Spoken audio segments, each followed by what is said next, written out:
কটা ল্যাটা মাছ নিয়েছি, পুড়িয়ে নেব, পুড়িয়ে মাখাবো। আমাদের বাড়ি রান্না করলে কেউ খেতে চায় না, অন্যরকমভাবে করব। এদিকে আমার সব মাছগুলো ভাজা হয়ে গেছে, এই পোড়ানো হয়ে গেছে ভালোভাবে। এবারে মাছগুলো ঝাল করব। লঙ্কাগুলো ভেজে নেব মাছের দেবো বলে, লাল লাল করে ভাজা হয়ে গেছে, তুলে নেবো। এবারে এই কড়াই একেবারে মাছটা ভেজে নেব। এদিকে আমার মাছগুলো ভালোভাবে ভাজা হয়ে গেছে, এবার তুলে নেব।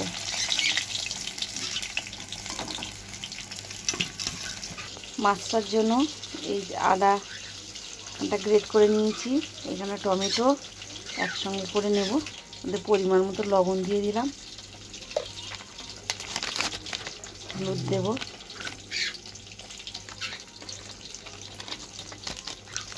জিরার গুঁড়ো দিয়ে দিলাম, শুকনো লঙ্কার গুঁড়ো দিয়ে দিলাম।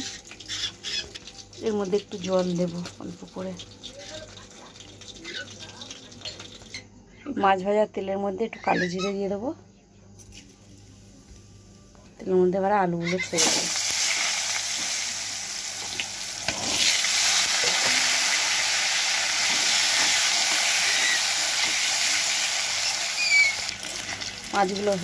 আলুগুলো ভালোভাবে ভাজা হয়ে গেছে।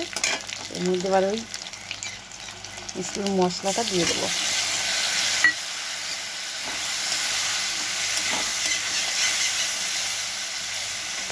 তরকারি ভালোভাবে কষানো হয়ে গেছে, এবার জল দিয়ে দেবো।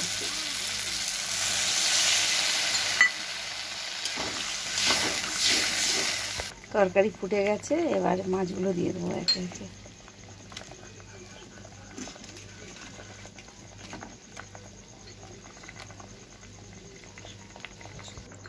মাছগুলো এবার একে একে ছাড়িয়ে নেব এইভাবে।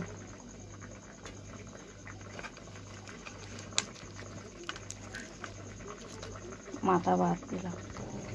এদিকে আমার এই তরকারি হয়ে গেছে, আর এদিকে মাছগুলো এইভাবে সব ছাড়িয়ে নিয়েছি, কাঁটা ছাড়িয়ে এই বাদ দিয়েছি।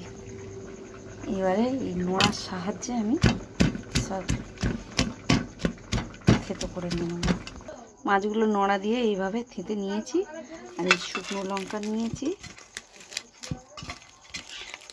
মাখাবো। মাখা হয়ে গেছে শুকনো লঙ্কা, এবার তেল দিয়ে দেবো।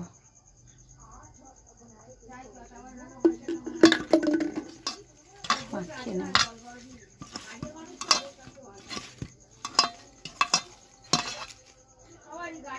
মাখা হয়ে গেছে, এরকম মাখিয়ে খেয়ে দেখবেন, আপনাদের সকলের খুব ভালো লাগবে। বাচ্চারা যদি না খেতে চায়, আমার ছেলেরা খায় না বলেই আমি এইভাবে মাখলাম। রেসিপিটা যদি ভালো লাগে লাইক কমেন্ট শেয়ার করবেন।